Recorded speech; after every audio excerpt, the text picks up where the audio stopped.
Assalamualaikum warahmatullahi wabarakatuh. Bismillah, alhamdulillah, wassalatu wassalamu ala rasulillah wa ala alihi wa sahbihi ajmain, amma ba'du. Halo teman-teman, perkenalkan nama saya Nuraini. Saya merupakan salah satu mahasiswi dari Sekolah Tinggi Agama Islam Al-Azhari Cianjur, semester 3B, program Pendidikan Agama Islam. Di sini, insya Allah saya akan menjelaskan tentang Ashkal Al-Qiyas untuk memenuhi salah satu tugas individu ilmu mantik dengan dosen pengampu Bapak Asep Supriyadi, SPDI, MPD. Baik, langsung saja kepada pembahasan tentang Ashkal Al-Qiyas. Ashkal Al-Qiyas adalah keadaan qiyas yang disimpan atasnya hada usat di kedua mukadimah atau premis.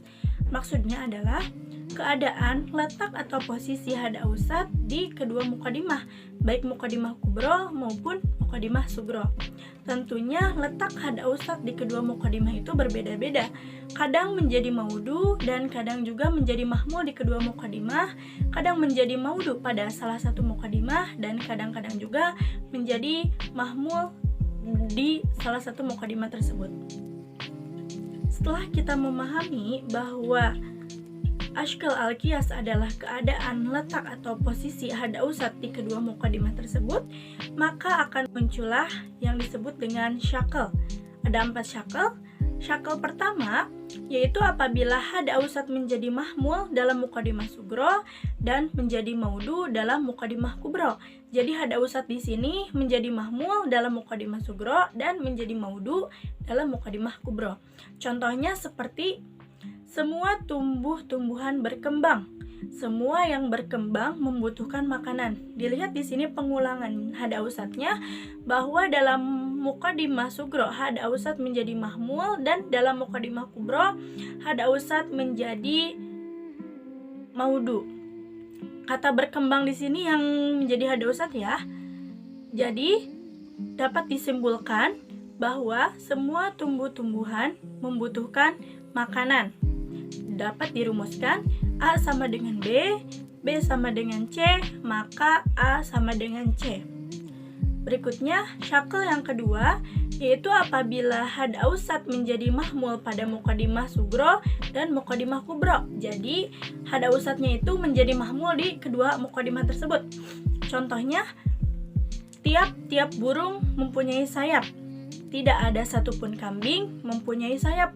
Di sini hada usat yang menjadi mahmulnya yaitu kata sayap.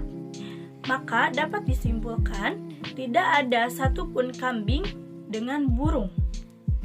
Maksudnya tidak ada satupun kambing sama dengan burung. Dengan rumus A sama dengan B, A sama dengan C, maka C sama dengan B. Baik, syakal yang ketiga yaitu apabila hada usat menjadi maudu pada kedua mukadimah sugro maupun mukadimah kubro. Jadi, yang tadi menjadi mahmul sekarang menjadi maudu pada kedua mukadimah. Contohnya seperti tiap-tiap manusia adalah hewan. Tiap-tiap manusia mampu belajar membaca dan menulis. Maka, sebagian hewan mampu belajar membaca dan menulis. Dengan rumus A sama dengan B, A sama dengan C, maka B sama dengan C. Seperti itu. Selanjutnya yaitu syakal yang keempat, apabila hada usat menjadi maudu pada mukadimah sugro dan menjadi mahmul pada mukadimah kubro. Jadi hada usat di sini menjadi maudu di mukadimah sugro dan menjadi mahmul di mukadimah kubro. Contohnya seperti semua yang berpakaian seragam gagah. Semua tentara berpakaian seragam. Di sini hada usat menjadi maudu yaitu kata berpakaian seragam dan menjadi mahmul di mukadimah kubro dengan katanya berpakaian seragam. Maka dapat disimpulkan bahwa sebagian yang gagah adalah tentara dengan rumus A sama dengan B, C sama dengan A, dan B sama dengan C. Syakal-syakal tersebut biasa disebut dengan Ashkalul Arba'ah karena jumlah syakalnya ada 4. Selanjutnya, dalam menentukan keputusan yang lazim, dipergunakan orang dalam mengkaji logika yang tidak lepas dari 4 kemungkinan, yaitu mujabah kuliah, salibah kuliah, mujabah juz'iyah, salibah juz'iyah, yang dalam rumus logika diberi tanda sebagai berikut. Yang pertama, untuk kuliah mujabah, rumusnya yaitu A. Yang kedua, untuk kuliah salibah, rumusnya yaitu E. Yang ketiga, untuk juz'iyah mujabah, rumusnya yaitu I. Dan yang keempat, untuk juz'iyah salibah, rumusnya yaitu O. Oke, selanjutnya tentang durub al-qiyas. Durub al-qiyas yaitu mengalihkan muqaddimah sugro atau premis minor dengan muqaddimah kubro atau premis mayor. Jadi dikalikan ya teman-teman.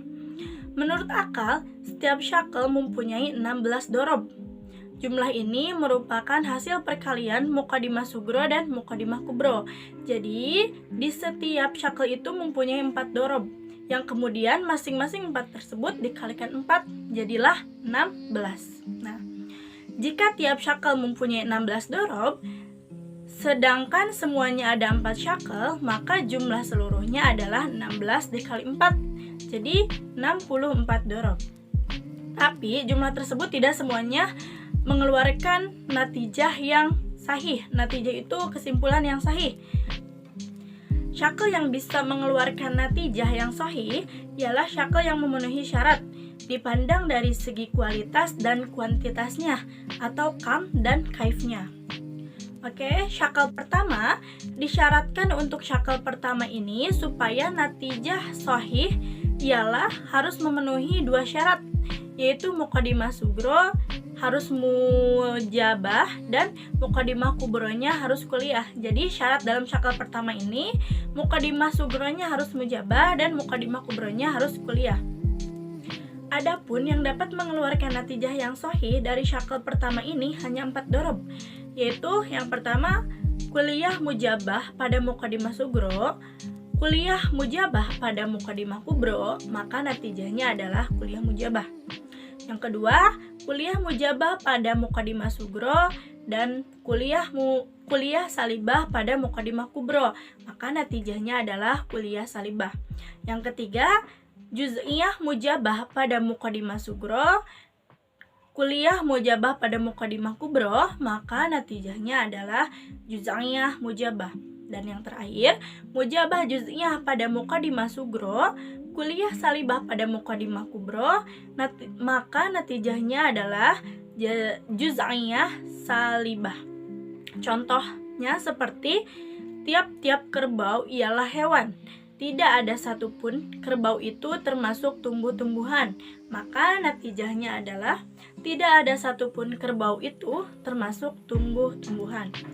Syakl yang kedua yaitu had ausatnya harus menjadi mahmul dalam muqaddimah sugro dan kubro. Jadi had ausatnya itu harus menjadi mahmul pada kedua muqaddimah tersebut dengan syarat yang harus dipenuhi agar natijahnya sahih, yaitu muqaddimah kubronya harus kuliah, sedangkan kaifnya harus berbeda. Artinya, jika dalam muqaddimah sugro mujabah, maka muqaddimah kubro salibah adalah sebaliknya. Adapun yang dapat mengeluarkan natijah yang sahih dari syakl kedua ini ada 4 dorob, yaitu yang pertama kuliah mujabah pada muqaddimah sugro, kuliah salibah pada muqaddimah kubro, maka natijahnya adalah kuliah salibah. Yang kedua, kuliah salibah pada muqaddimah sugro, kuliah mujabah pada muqaddimah kubro, maka natijahnya adalah kuliah salibah.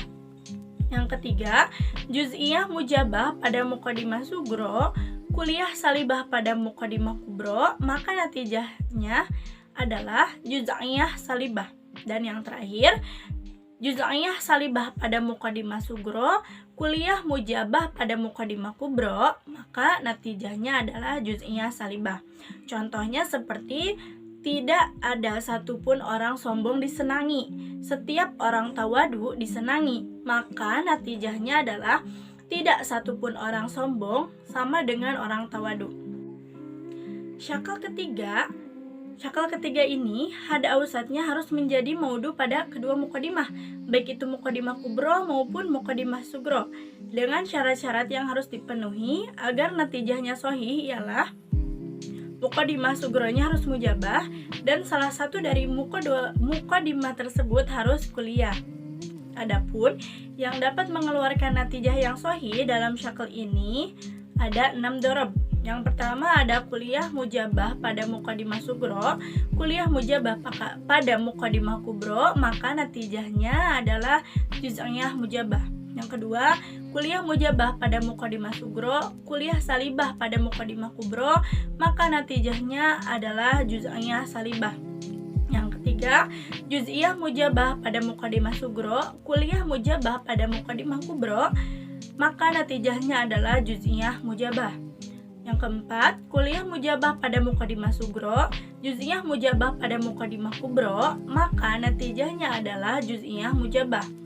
Yang kelima, kuliah mujabah pada muqaddimah sugro, juz'iyah salibah pada muqaddimah kubro, maka natijahnya adalah juz'iyah salibah.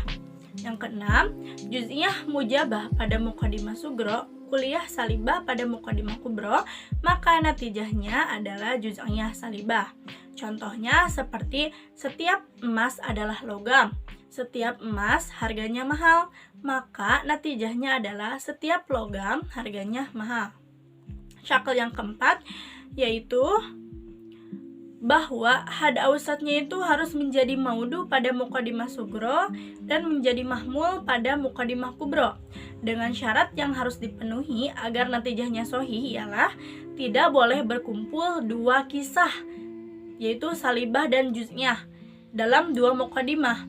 Jadi tidak boleh berkumpul dua kisah dalam dua muqaddimah atau salah satunya, kecuali jika sugro mujabah juz'iyah dan kubro salibah kuliah. Adapun yang dapat mengeluarkan natijah yang sahih dalam syakal keempat ini ada 5 dorob. Yang pertama ada kuliah mujabah pada muqaddimah sugro, kuliah mujabah pada muqaddimah kubro, maka natijahnya adalah juz'iyah mujabah.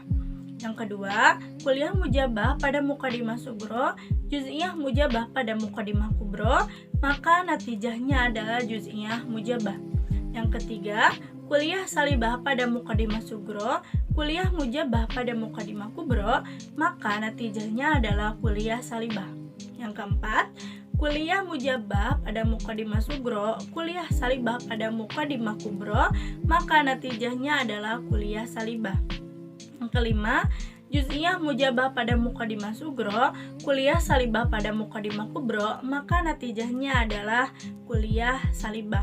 Contohnya, semua durian ialah buah-buahan, sebagian yang manis ialah durian, maka natijahnya adalah sebagian buah-buahan adalah manis.